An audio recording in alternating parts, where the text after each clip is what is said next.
And yes, here we go live now. Good morning to everybody watching us on YouTube, LinkedIn, and also Facebook, listening to us in Clubhouse. By the way, I still have to open the stream there. So thank you very much for joining us this morning. It's a pleasure to have you with us again. And it is also a pleasure to introduce to you our today's speaker, Jessica Kennett Clark. Jessica Kennett Cork. Oh, this is okay. So, and here we go. Good morning, Jessica. Thank you very much for Hello. joining Good us. Yes, morning. Thank you so yes. much for having me. I'm excited to be here. Thank you. It is a pleasure. We have been looking forward to having you with us for almost 2 months, I believe, since Yeah. we started. Since we talked the first time, and I'm very grateful that you agreed to be our speaker today and to talk about your life story that is closely related to Japan. Before I give you the floor, though, I would like to introduce the first of our sponsors. So it is a very short introduction. If you have ever heard of, or if you have ever been in Japan and wanted to buy or sell real property, real estate here, probably you have had some difficulties with the language and also with the processes that are involved in it. So, in our case, this morning, this podcast is brought to you by Kanchu, Kanchu.com. And Kanchu is a company that provides bilingual support to people who want to buy and sell property in Japan. And their website is Kanchu.com once again. So, if you ever think about doing that, please remember to contact Kanchu.com. James is there as well. And well, we would like to now start with the conversation, and I'm giving the floor to Jessica. Jessica, it's on you now. All right. Well, great. It's so great to be here. I'm very excited to talk to you. I am actually calling in from Atlanta, Georgia. So it's actually nighttime for me still, Tuesday night. Um, and I will just start off, I guess, with sharing a little bit of what my Japan journey has been. And then I'd love to have a conversation about that or about other things related to Japan, work, family, and other topics. I've actually been interested in Japan for pretty much as long as I can remember. It's like over 30 years at this point. My grandfather worked for IBM. So this is in the 80s when Japan was growing so fast, kind of the height of the bubble economy. And he used to go to Japan on business a lot. And he brought me back. I was about 10 years old at the time, and he brought me back all of these beautiful little dolls, and I got a yukata, and I was just absolutely enamored of that. I wanted to find out more about Japan, just based on those gifts. And so I decided when I was a high school student, I heard about an opportunity to study abroad in Japan through Youth for Understanding. And I remember the day that the guy from Youth for Understanding came to my high school and told me about this opportunity. And I went running home and was begging my parents, I have to go to Japan for the summer. And it was, I'm aging myself here a bit too, but in those days, it was quite a different thing to talk about going to the other side of the world, because basically I got on a plane and didn't talk to my parents again for 8 weeks. It was the days of the $6 a minute phone calls and of course, no internet. I think I sent a couple postcards. That's about it. No Google Translate on the apps. So I arrived in Japan with this host family in Hiroshima. And I remember getting off of the train. We took the Shinkansen from Tokyo. We had an orientation in Tokyo, and then we took the Shinkansen down. And they basically had you get off the train and you met your host family, and that was it. You were just living with this host family. There was no other contact with any of the other people from the program or any other foreigners. And I just had this moment of panic when I got off of the train. I was really in that moment what have I done? Because it turns out the family really couldn't speak English very well. But of course, what ended up happening was it was amazing. I had really, really struggled with communication at the beginning, especially my host mom. Her English wasn't wasn't so great. And I was, I don't even think I knew how to say konnichiwa at that time. Like I didn't know anything, but I struggled through the summer. But they were just so wonderful, as so many Japanese are, with the hospitality. And I decided I want to come back to Japan. And if I'm going to come back to Japan, I'm going to learn Japanese before I do so. So I went to study Japanese at University of Massachusetts in Amherst, because I'm from New Hampshire originally in the US, and UMass was the next state over, but they had an excellent Japanese language program where you could take like 6 credit classes. So we had really intense classes. And then I did a summer abroad at ICU in Tokyo, and then I did a 1-year study abroad at Tokyo as well through ICU. And that's really where I kind of gained the basis for my Japanese language ability. But I struggled a lot too. I think the whole first year of studying Japanese, I wanted to quit. Like it was my dream to study Japanese, but I had no idea it was so hard. I mean, I remember we did memorize 50 kanji a week. And I remember a professor telling me one time studying kanji was like having a bathtub where you're like filling the bathtub and the water's coming in, but the drain is open because you're studying the kanji and then the rest of it is like flowing down the drain. So you have to keep, circulating the water until finally you remember all the kanji. So, yeah. I mean, the first year, right? Yeah, I'm sure you can relate to that. But it got easier after that. And then I after graduating, went on the JET program as a coordinator for international relations, CIR, also in Hiroshima, interestingly. So that was completely random, but to me, like Hiroshima feels like my second home now. I have so many other various relationships that have come about through, in various ways with Hiroshima. And so I just absolutely love being there. I was in a town of 4,000 people. There were no foreigners, no internet access, and especially the first year. And but that was really great for studying Japanese. My husband was with me. My husband is an American who also speaks Japanese. But we were there together, so that was a great support. But like all my coworkers, there were no other foreigners. Closest foreigner to me was about an hour away. And so I really had to like total immersion just in that 3 years that I spent there. Back in those days on the JET program, it was a maximum of 3 years. So basically I stayed as long as I could until they kicked me out. And then I really didn't know what to do after that. Like I had quite a crisis because I wanted to have a job where I could use my Japanese language ability. I wasn't really sure about teaching English, and I didn't, again, it's kind of pre-internet days. So it wasn't really an easy way to look for a job. I couldn't really look for a job online. So especially in Japan. And so I wasn't really sure what to do. So I just decided to come back to the US and put my resume out, to various places. And I ended up getting, my husband and I were both hired to work as interpreters at Kubota, which is the company that manufactures the big orange tractors. They have a big factory in Georgia. And I had never been to Georgia in my life. Didn't know a single person here. It's more than 1,000 miles away from where I grew up.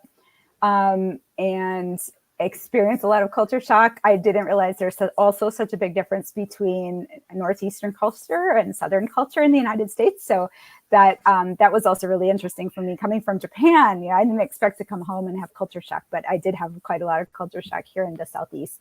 I also found out within probably about a month of working at that job that I really hate interpreting. Like I planned that I was going to be an interpreter, right? I'd never done it before and realized it's just not, I really don't enjoy it. I found it very stressful. And I just wasn't really sure what to do. So I did that for about a year and then got what was my dream job, which was working for the Japanese consulate in Atlanta, doing cultural affairs and helping to introduce Japanese culture to people in the Southeast. So that was 11 years. And then I'm now at YKK, which is the Japanese zipper manufacturer. I'm at the Americas Group headquarters. So our office covers basically all of the Western Hemisphere. And I started there doing PR and communications. And now also I'm handling digital strategy. So I will pause there and then So let wait, you wait, wait. ask away any questions. What was the last thing you said? The what strategy? The Digital.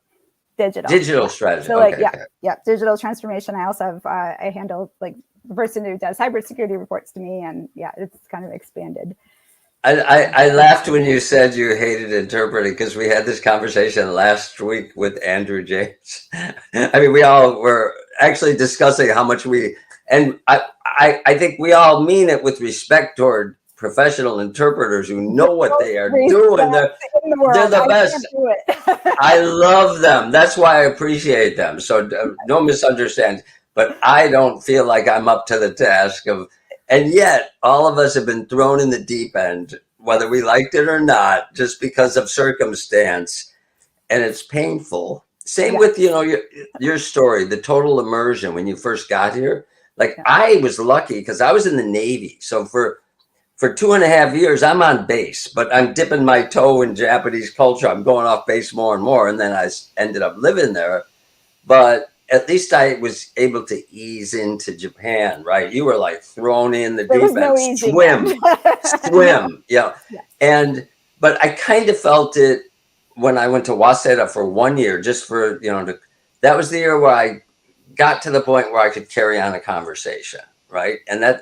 that's a big jump from memorizing, how much is the beer, where do I buy the ticket, to actually on the fly coming up, constructing a sentence quickly and being able to engage with somebody, right? So for Exactly. Yep. 6 months, you're doing it every day. You're totally immersed and you're struggling the whole time. You feel like you're drowning, but then 6 months later, suddenly Yep. you're doing stuff that you couldn't do the previous 6 months, right? Just Yep. because of the reputation. And so it stretched me. And I think everyone who moves to a foreign country, especially Japan, it stretches you. It's painful, but in the end, Yep. it benefits you so much. I Absolutely. think we all agree with that, right? Yes. Absolutely. Yep. Yep. Yes. But I So find it so much easier to translate. I mean, when I say translate, it is not translating the language, it's translating the situation. yeah, So, and yeah, because when I translate the situation, I translate, well, the meaning and what happened, from, I mean, into English anyway, right? Yes. Because yeah, if it is translating the words and translating the language, it's still such a challenge to me.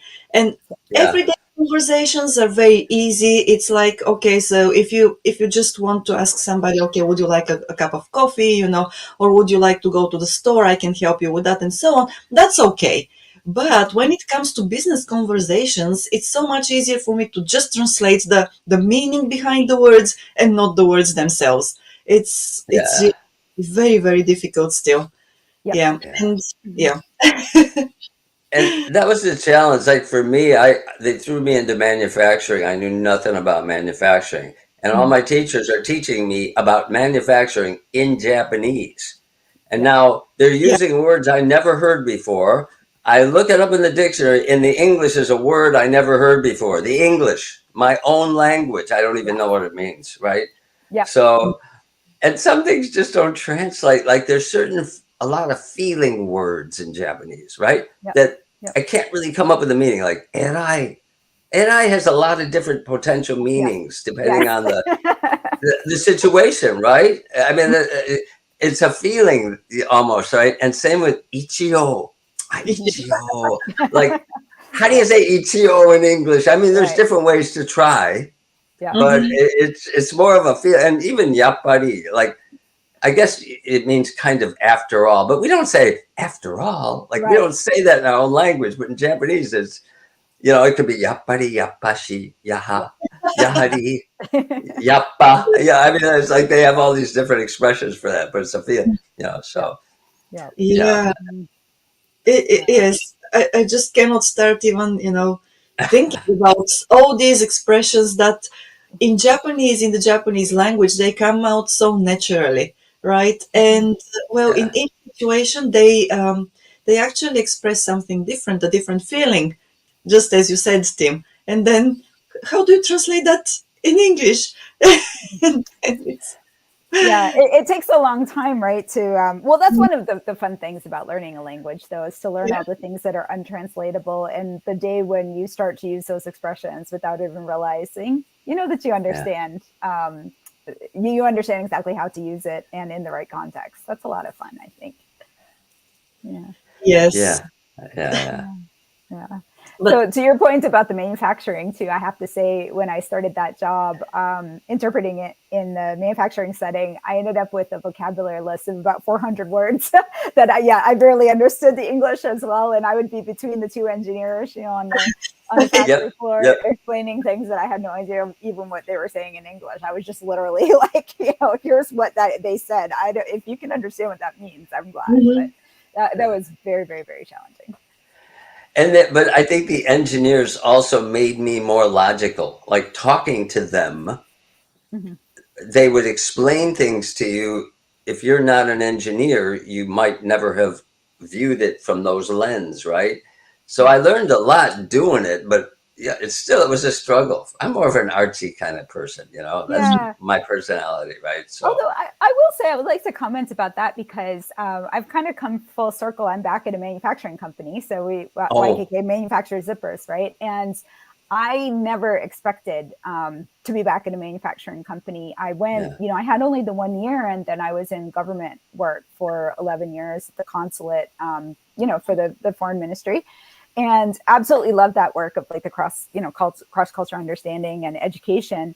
yeah, But that's the one thing about life too, right? You never know exactly what's going to come your way and what opportunities there will be. And I, you know, kind of I had done what I thought, you know, that as much as I could do in that position at the consulate, because there wasn't opportunity really to get more responsibility after a certain point. And but had kind of vowed early on, I was like, I'm just never going back to corporate. But I had so much respect for YKK as a company. But also, when I think about it, you know, I really love manufacturing to learn how stuff is made. Like, have you ever noticed that when you're in a manufacturing facility and like, so we make zippers, nobody would have any idea how complicated it is to make a zipper. It is right, right, unbelievably complicated. yeah, I mean, yeah, there's something like 15 to 50 steps to make a zipper, you know, when you go all the way through the entire process. And I find that absolutely fascinating. So yeah, I guess the point on that is really anything can be interesting. So, and it's funny when you start off as a Japanese language major, you really can do anything with it. And it's good to have really open minds. You know, I found out, okay, well, the interpreting and translation didn't really work out for me, or it wasn't what I really enjoyed doing. But I've had a really, really fulfilling career just being open to like, you know, other opportunities and other things along the way. So that's been fun too. and Yeah. to the point about manufacturing, I, you know, Japan gets a lot of criticism, like Japanese business, they're behind the time. You hear a lot of critiques, right? But Mm. manufacturing is where the Japanese are really, really good. And Yeah, and absolutely. Yeah. the well-run Japanese manufacturing companies are the best. And I've worked with Yep. them. Mm-hmm. And I've Yep. worked with them as a consultant, helping them get better. Mm-hmm. That's why they're so good. They're never Yep. too proud to say, you know what, we can get better, right? Yep. Right. Um, so, and a lot of them, you can't paint them all with the same brush, but a lot of the upper echelon companies, it's funny. I worked with a guy who ended up retiring at a big Japanese auto company, and he Mm. said that he had worked with the big three before, and he said the biggest difference was they didn't have like a philosophy about Oh. contributing to society and adding to the greater good through make so it's a win-win for there was this like commitment to this contribution, and some companies do it just to say it but don't mean it, Right. but there's a Mhm. lot of Japanese companies that really do walk the talk, and those Yep. are the companies I respect the most and have longevity on their side, and that's my feeling anyway.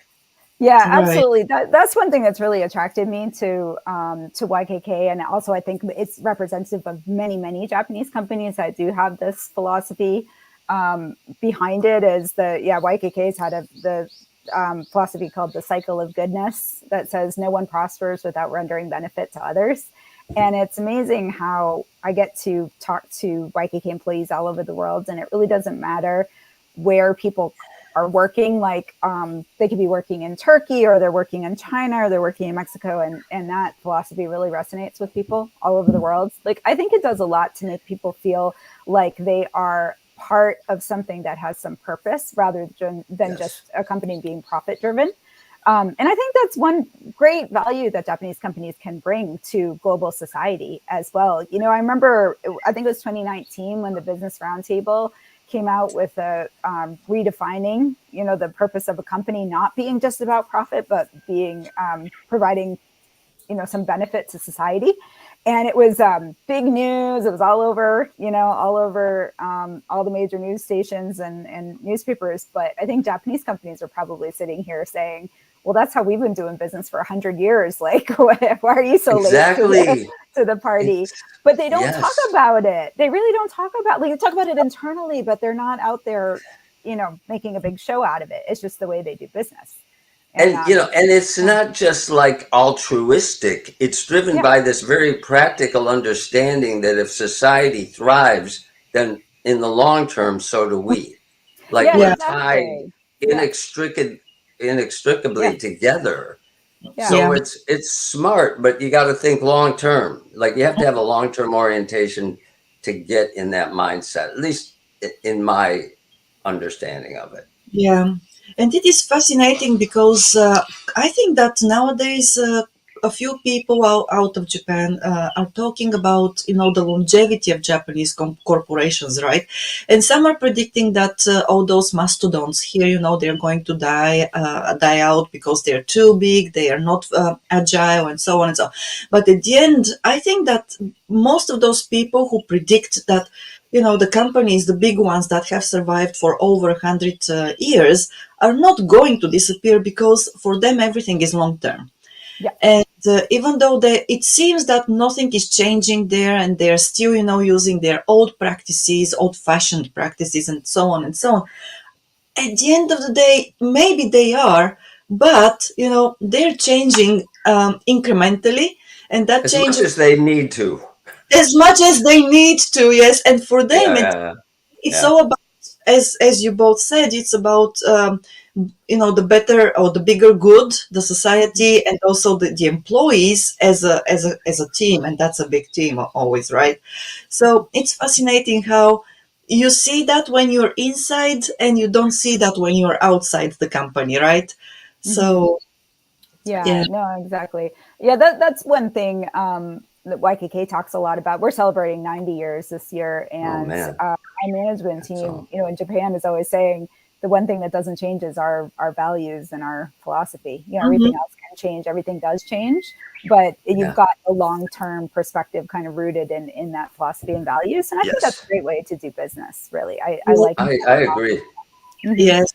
And unbelievably, we have employees, even in the United States, and this is the United States where people change jobs all the time. We were just honored an employee who celebrated her 50th anniversary with us, and we opened the factory 50 years ago this year in the United States. Really? Yeah.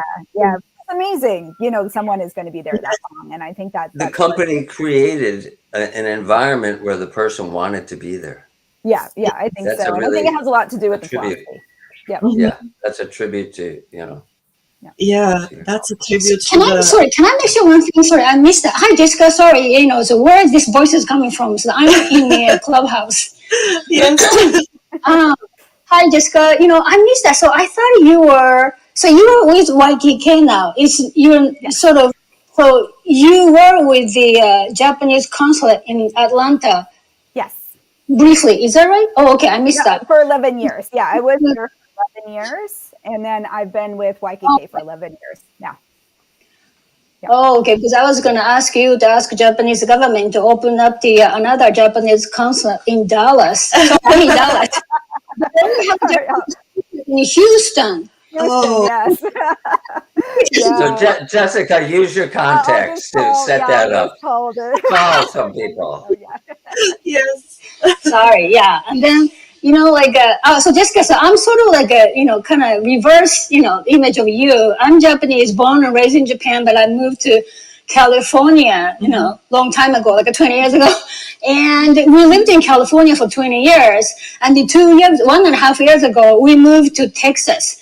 You talked about cultural shock, and imagine from California to Texas. Yeah. So that was an interesting experience. It's different, right? Even in different parts of the US, right? It's quite like, I think even most Americans don't realize that this is a big country and there are very different, very different cultures in different parts of the country, for sure. People drive differently, but anyway, interesting about the translation. Sometimes I have to do, excuse me, translate that, like a financial document. But the other day, the baseball, US, we talk about first inning, top and bottom, right? But in Japan, we say 1回の表 and 裏, right? Why is not top and bottom and then, change to like a front and then back? Interesting. Yeah. So we're talking about, maybe Japan, like, because the first batting team is the guest, right? So maybe Japanese way of sort of, like a welcoming, inviting team. That's why they put on the omote. And then the home team is ura, the back side of it.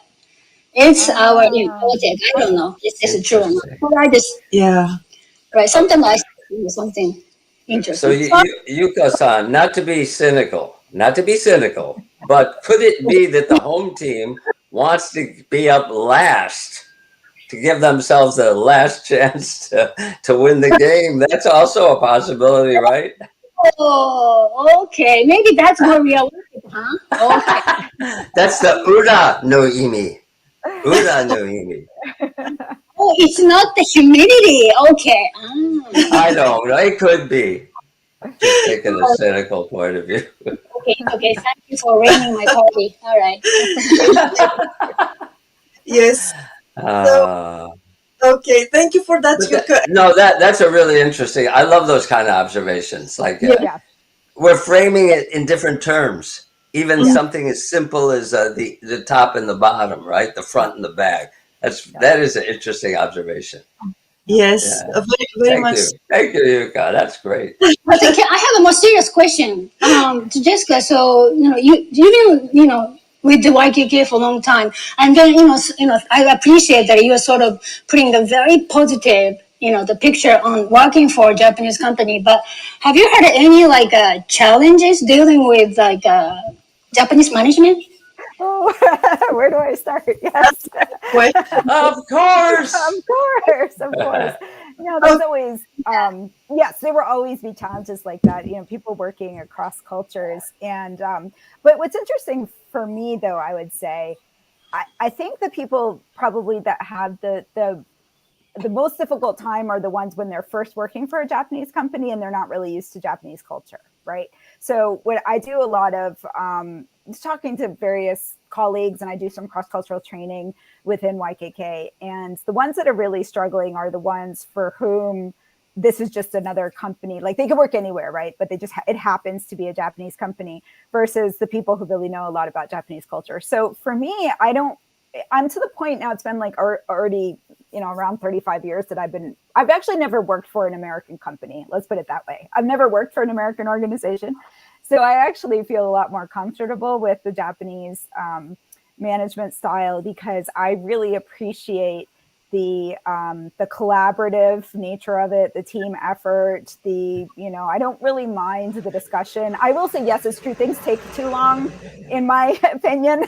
Like I get frustrated because I feel like I want to move faster and things just are on a little bit of a longer time frame. But I've got very used to it. But I do know that it can be a struggle for people who aren't used to the way of working, especially where it relates to like the group-oriented culture and the speed of decision making. Now, the flip side of that is I bet I would probably struggle a lot in an American company because I'm not used to it. Even though I'm an American, I'm not really used to that style of working. And I will say, like at YKK, one thing that was new to me was working with people in Latin America and South America. So that's actually where I had a lot of culture shock. Because I'm comfortable with Japanese culture and I'm, relatively comfortable with American culture, of course, being American, didn't know the first thing about Mexico, Colombia, Brazil, and very different cultural values and ways of doing business there. So that's actually where I struggled more in recent years. But I love that because it always keeps me learning, right? I always have to go back to those skills of how to work well with someone from a different culture. Yeah. Indeed.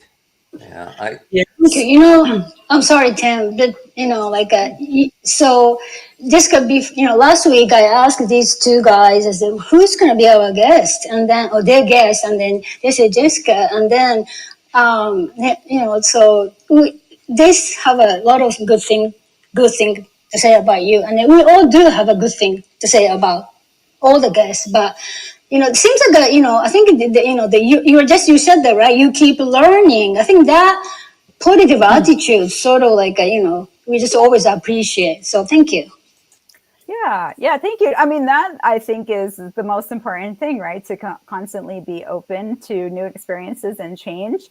I'll give one other example too. When I was leaving the consulate, I was very apprehensive again about going back to corporate. I hadn't really been in corporate, and I was worried about whether or not I could do it.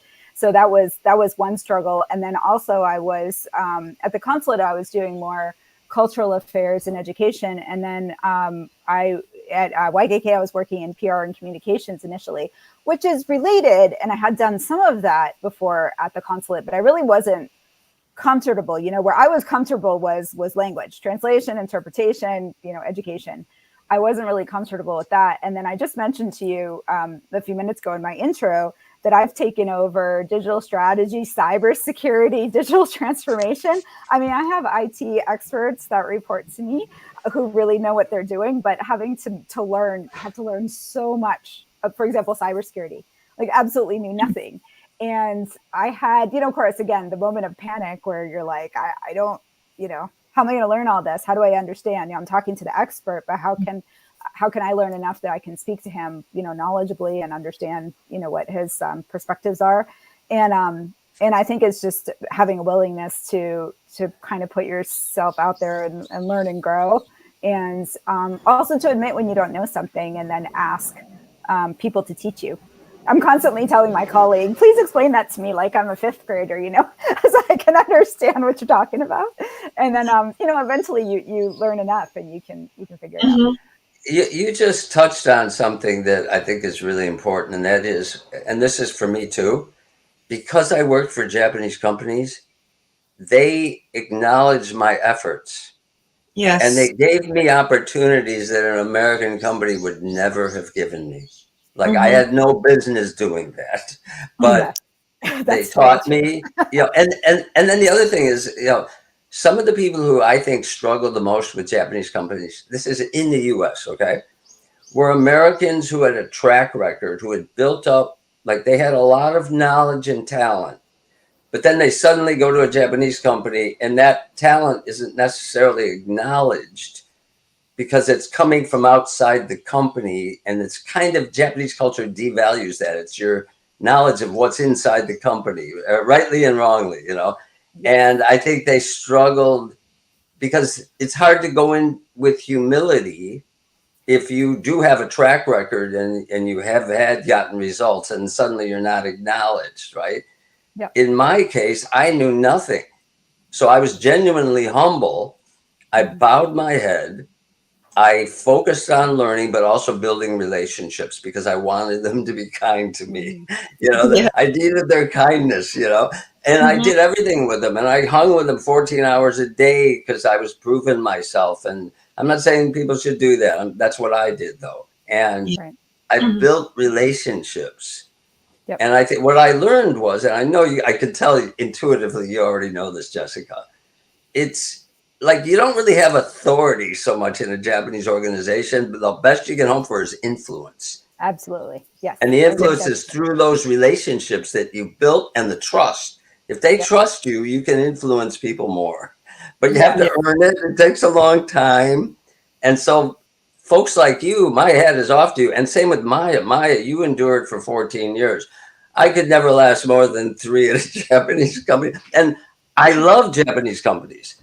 but I'm just a lone wolf. That's what I learned in the process. Like my personality. So I have more. I had a better experience in Japanese companies than I did in American. Right? Right. But I don't want any of it either. But both of you stuck with it, which Yeah. is proof that both of you had the skills to do it. And oh, by the way, you both happen to be females, women. Yes. Yeah. So For so women. there are barriers that don't exist for me that exist for you. And That's maybe, and I want you to tell me this because I'm not saying it, maybe there are also some advantages like communication yeah. style, Mhm. empathy, focus on, I don't know. I don't want to put Yeah. words into your mouth. Yes. Just your thoughts on that.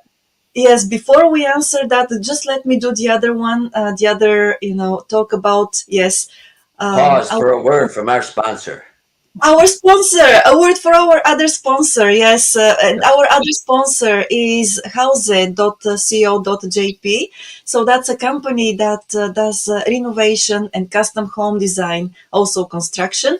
And Right on. to everybody's delight, they also offer bilingual services here in Japan, which is great because you don't have to deal and you don't have to learn all the vocabulary, and terminology about construction and design in Japanese. So if you are based in Japan, feel free to reach out to house.co.jp, and Hannah is there as well. So these details will be published in the description of the video on YouTube, and also we will have them on LinkedIn as well and on the slide later. That's it for the moment. And before we continue, I wanted to say this. Thanks a lot to the sponsors. And well, let's go ahead. So, Jessica, I'm giving you the screen once again to answer Tim's question, and then I may add a little bit of my perspective. But you're our guest, so let's go ahead and see what are the advantages of being, a woman in a Japanese organization, a foreign woman of And all, the challenges, and the and the challenge. challenges for Yes, those of us who have blind spots. Yeah, yeah, yeah. I'd love to hear your perspective too, Maya, on this topic. It's an interesting one. I feel like, first of all, when I was living in Japan, I feel a little bit like being a foreign woman, you're kind of, of course you're not a man, but you're not a Japanese woman either. So you're in this kind of middle space where I would go out to drink with all the guys long after the female colleagues had gone home, situations like that. but then just as comfortable hanging out with the women as well. I do have to tell a little story before I get into this topic, because I also I was raised by a feminist mom who worked. She worked really hard. She became a leader within her organization. And so I grew up just expecting, women can do anything that men can do. And I always wanted to work. And then I got to my small rural village in Hiroshima.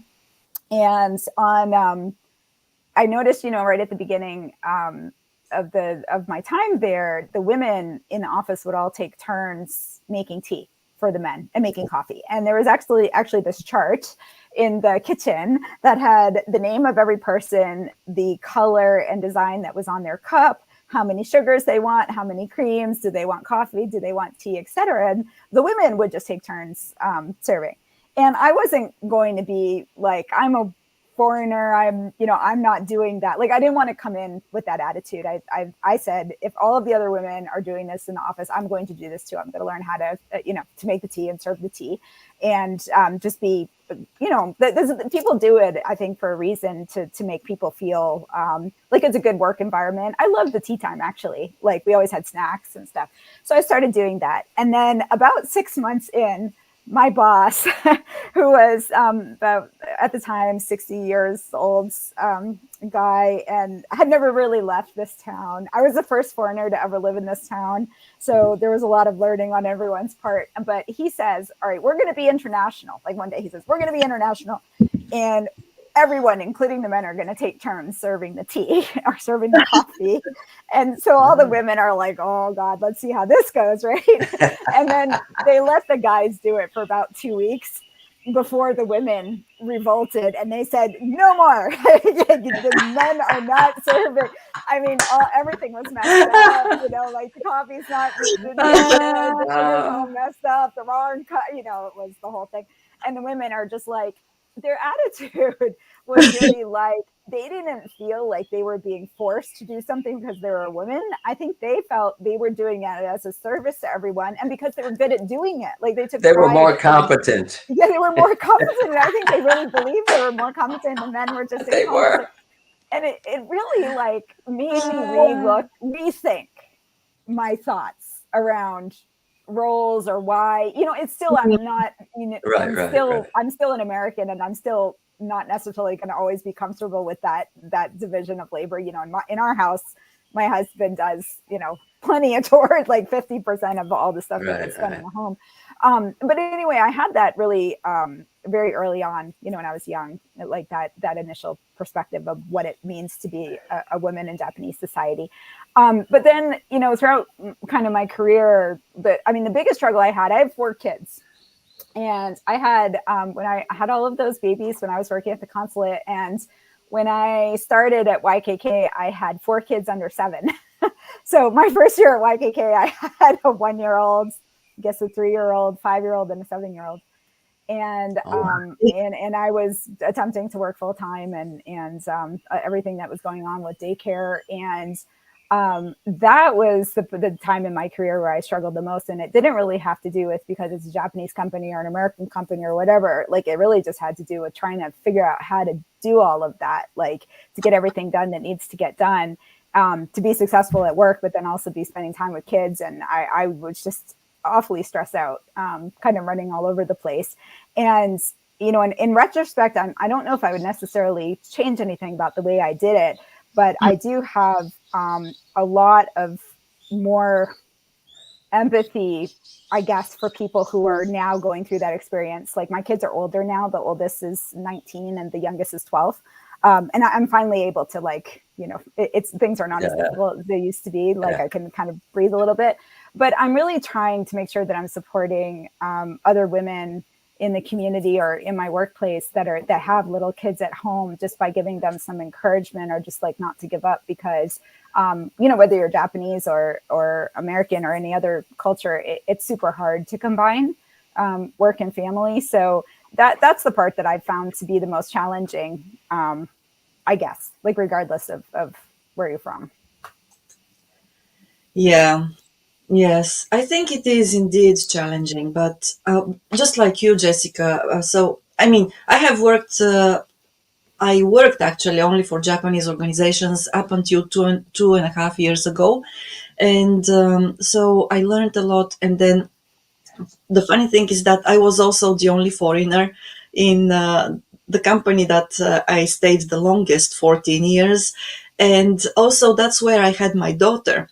And so it was interesting how basically I was the very first woman, to stay in the company after giving birth, to return to work. And they were very happy to give that opportunity to me, which is really amazing. And they were very happy also. I didn't know that I could take 1 year. That is ikuji. That is what's that? 1 year maternity leave. And they said, well, this is what you can do, and we'll be happy, to give you this opportunity, and you can come back, after that 1 year. So you're, so, and everything was like that. But at the same time, as you said, it was really challenging because, I cannot imagine how you did this with 4 kids, because for me, with 1 kid, it was really, really hard. And I think that you were a superhero doing that. But it's amazing. And I don't know, maybe I think that now, looking back, this was really a great period of time, to learn and gain experience and basically be immersed into the Japanese culture and the business practices here. It was wonderful. But yes, having a family while working, and I mean that it was so funny. One thing, just that if I can share this experience, because so basically, as I said, I was the only foreigner there. I was the only foreign woman there. So and everybody was. I mean, I was expected to do my load of work, and of course I did it all the time. And when I was pregnant, in my 7th month, with a huge belly, so we had to do what was that? There's the general assembly, the shareholders general assembly meeting, and so they assigned me to do the reception, and with that huge belly, so I was at the reception desk, and and it was really, I mean, you know how it is, it's heavy, it's uncomfortable, and of course you cannot sit down, you have to stand up all the time for 3 hours, standing there and smiling at everybody who would come to the to the reception to and and I was like, well, I was thinking, I never said that out loud, but I was thinking, I wish, that at least one of the women here had the experience of, being pregnant. And I know that no one of them did have that experience. So I was assigned there as if, nothing happened. Ah, Oh, that makes sense. Well, I was thinking that's the reason why we need more people, more role models, or more other people in the organization that have the empathy, because that's, I feel, is really lacking too. Yes, but that's when I realized that basically, if you haven't gone through the experience, it's very difficult to develop empathy, right? Yeah. Yeah. And so I realized, it is that basically it's very difficult for us as human beings to empathize with somebody if we have never been in their shoes, right? Yeah. And this was yeah. really a great lesson for me. So, and that's something that many, I don't know, people may not realize it's a valuable lesson, but it actually is. And I had the same experience or similar experience after my daughter was born. And so I would invite, all my girlfriends coming, to see her and so on. And some of them would actually not wait for my invitation. They would just say, we're going to see you, at home, and so on and so on.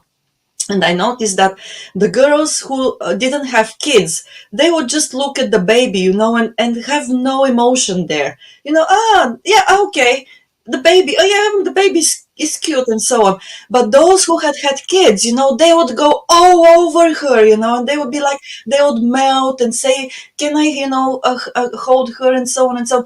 And then that was the second time when I realized you basically need to have been through the experience in order, to understand how it feels and what it is and so on. So I don't know. It was fascinating, and it was funny that I needed to to go. I mean, to go through pregnancy and then have a child to have this revelation, Yeah. about Yeah. developing empathy and what it takes to develop it. Well, and So I think that's one reason why I think many more men need to be taking paternity leave also. I know Japanese companies are starting to push that. American companies are starting to offer that as a benefit. But I almost feel like it needs to be mandatory. Like the husband needs to stay home for a while too, to like really understand what that period of life is like, especially when they're really little, in order to, they would have more empathy towards their wife, but also to their female coworkers yeah. and the other women that are around them too. So that's something I really hope that we'll see more of. I know that it's, little by little, Japanese companies are, again, the benefit is offered, but I think the percentage of men taking it is still quite small. So I think that's one thing that needs to be, both in the US and Japan, needs to be improved. And then, of course, in the US, we don't have any mandated maternity leave at all. So I actually drove myself to the hospital in labor from the office. Oh, wow. And I only had 6 weeks off for all the kids. I only got, I only had 3 weeks maternity leave, and I took the rest was vacation. So it's just, yeah. And again, I don't think anyone would offer that little leave if they had really been through this. Yeah. I mean, 6 weeks, like you're still like, it's just really hard to go back work at 6 weeks. Yeah, recovering and trying to, to understand what happened, right? Yes, right, exactly. So yes, empathy, very important. Yes. Yeah. Well, Yeah. I will never know what it's like to be a pregnant woman, greeting people in an event for 3 hours. But your story touched my heart, so it opened up another, you know, Mine too. blind spot. Okay, so we have, Actually, yeah. I see. I miss having a kid, and I miss serving tea. Mm. Because because I never worked in Japan really, so all the job I have in the state, and then even the Japanese bank that I worked for, they didn't ask women to serve. I think they didn't like, they don't want to have any backlash. But anyway, Yes. that yeah, but that was a great story though, Jessica. About you tipped in, and then women final later took over. I have a quick question before we have to let you go, but please come back before anybody else say that. I'm gonna say it the first. Please come back. Anyway, Yeah. so like how? So you have like those. See, any Japanese company like there are sort of three layers of like employees, right? Layers meaning not the ranks, like so Japanese management who were sent from Japan, and Right. Japanese employees who are hired locally, Right. and non-Japanese or American, hired locally. How do you sort of like advise and any people sort of start working for Japanese companies facing those a little bit different culture? Right. Yeah, that's a great question. And I mean, again, I have to say good things about my company in this respect too. And I think one of the reasons I've stayed so long at where I'm at, I think partly, so like YKK has been in the United States for well, more than 50 years. The factory's opened 50 years ago, but it opened, the company opened 1960 in New York. And so we have a really long history, which means that we've really developed into a hybrid culture, which Oh, means also lots of, company then. yeah, yeah. So Oh, a lot of American management too. So we have, the president is American. Most of the vice presidents are American. Some of the vice presidents are Japanese that have been that are expats as well. So it's like we have this. We have like, it's kind of, you talk about the different layers, right? But ours are kind of like layered, between each other. So you have the American management, and then the Japanese management, and then you've got more like another layer of Americans, and then another layer of Japanese, like the Japanese who are the engineers or the technical experts as well. And I really like that model of the hybrid, because I feel like, first of all, the Americans are able to see that there is an opportunity to be promoted, and that there is a possibility, they could too become president someday, because there's an American president, and before we were talking about the importance of influence and trust. There was my former boss who hired me into the company was the first American to become president of YKK. And I think that the reason that he was able to do that and kind of break through that barrier was because of the trust and the rapport, and then of course, good results and everything that he had built up by working for the company for many years prior to that. Started as an engineer really young, and then has worked his way up through the company. So I think as far as Japanese companies operating here in the United States, that's the best model that you can have. And then I hope that a lot of Japanese companies are aspiring to that, to like localize as much as possible. But we still really need our Japanese expat friends to be able to help with the communication with Japan too. That's really important, right? Especially if the American management doesn't speak Japanese. There's a lot of information that needs to go back and forth. You need to report, you need to have that support as well. So I hope that that's, as companies are here longer, they're able to get there, but it takes a long time. And unfortunately, it just seems like it doesn't go as fast as I'd like to see it. It does take a long time. But in addition to the communication with the home office, there's this implied understanding that both sides have a lot of strengths to bring to the table. Like the Japanese, you don't want to not have them there to advise you on, especially on the operational stuff, especially, right? Yep. And the Americans are good with the HR and the human side and the cultural side of things. And of course, depending on the American, the technical side of things as well. But man, there's so many strengths. And I think that's the whole thing about the hybrid culture. The implicit intent is to combine the strengths of both cultures into a cohesive unit, and either, minimize the downsides that every culture has, right?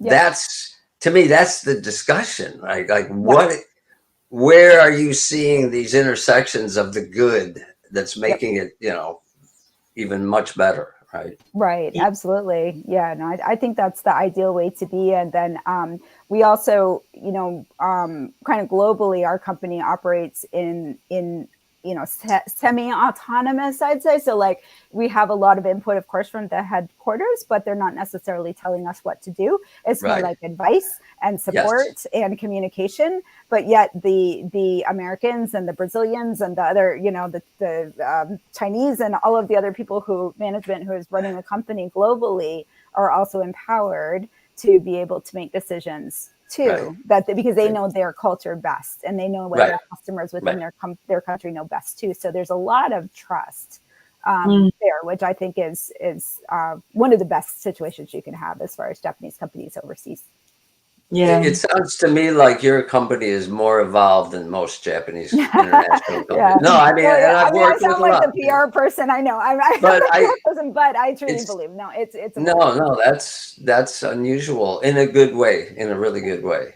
Good. Go ahead, Yeah. Maya. I didn't mean to cut you off. No, I wanted to say to go back because we are now back to talking about culture. And then in the beginning, when we started this conversation, we talked about the mission of the Japanese companies and how they are society oriented and so on.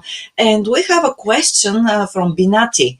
And okay, we said that basically you know that the mission is there if you're inside the company. And then those companies, the Japanese companies, don't, go out of their way to say to everybody, and to promote their mission and so on.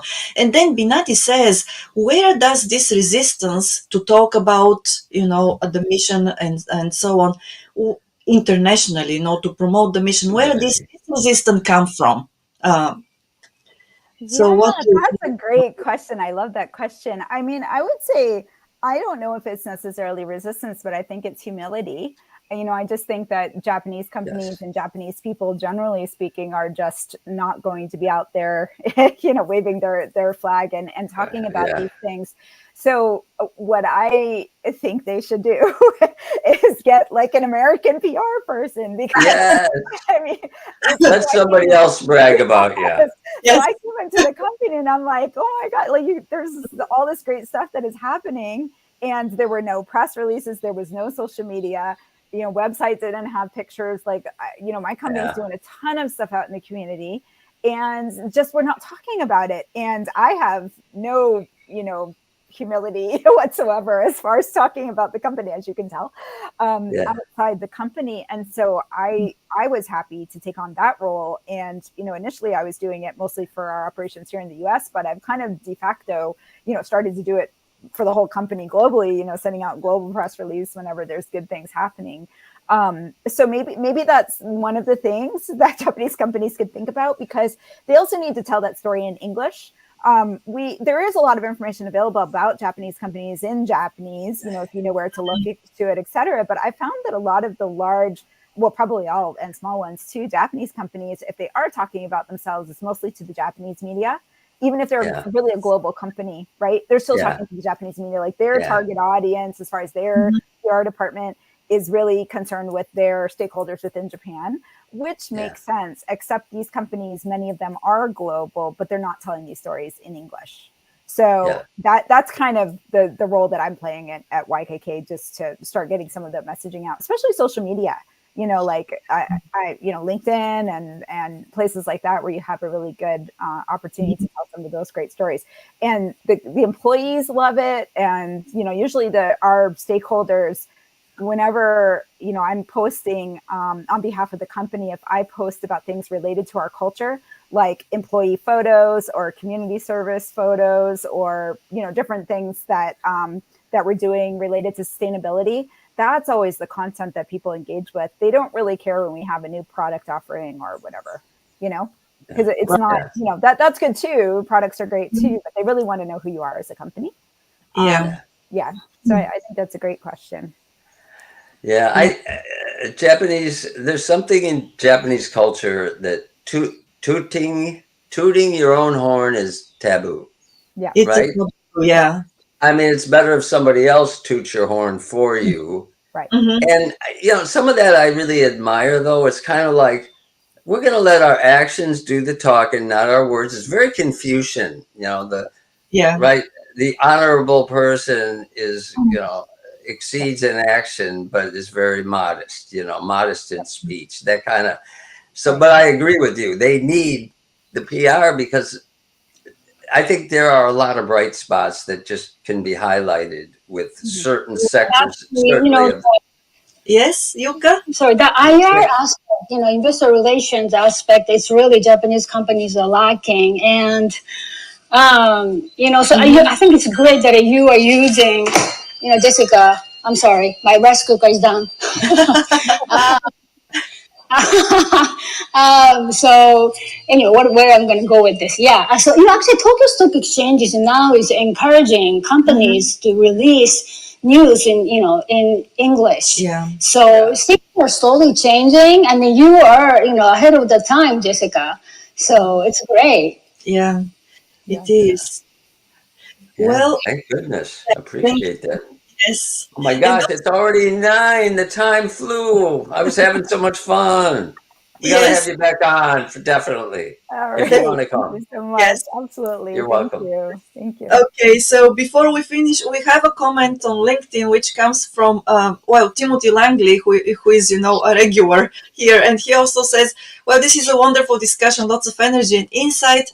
I also hail from Atlanta, Jessica, from Braycliffe High School and UGA. Oh, So great. Great. yeah, and I'm keenly interested in your experience and trial." And also, he writes, "I was the first Southerner to win a Monbusho scholarship in 1979 and went to law school in Sendai." Oh, Okay, wow. We need to talk. yes, definitely. And also, but only after putting myself in zero foreigner Akita, like you, and deeply immerse myself to quickly learn Japanese in order to win the coveted scholarship. Phew. Yeah, I imagine that a lot of, well, not a lot, but the foreigners who immerse themselves really 100% in the Japanese culture will be very, very interested in talking with you, Jessica. So, Yeah. Okay, great. yes. Okay. So, Timothy, thank you very much for the comment. And we don't have time at the moment. We are past 2 o'clock because, no, because, sorry, 9 o'clock. past. So, and this is the time when we finish. So, Jessica, thanks a lot for being our guest speaker today. And we Yes, have to thank you so continue. much. Thank Yes, you. we have to continue the conversation. And well, once again, this is something that I want to say that today's broadcast was brought to you by 2 companies. One of them is Kanagawa Chuo Jutaku KK or Kanachu.com, and also House.inc. So basically, we encourage you to connect with James and Hannah on LinkedIn whenever you need services that are, bilingual services in buying and selling real estate, or reconstruction and construction, and custom design of your homes. Thanks a lot for this. And well, that's all for the moment. We thank you for being with us, and for also staying with us throughout the whole session. We'll be here once again on Sunday morning, and then once again next Wednesday. And we're looking forward to having you with us, Jessica, again. Thank Very you. much. Thank you so much. Appreciate A lot. it. No, Thank that you. was great. Thank you Thank so you. much. Yes. Thank you. Thank you, Yuka, as always. Thank you. Thank you. Always. Yes. Great.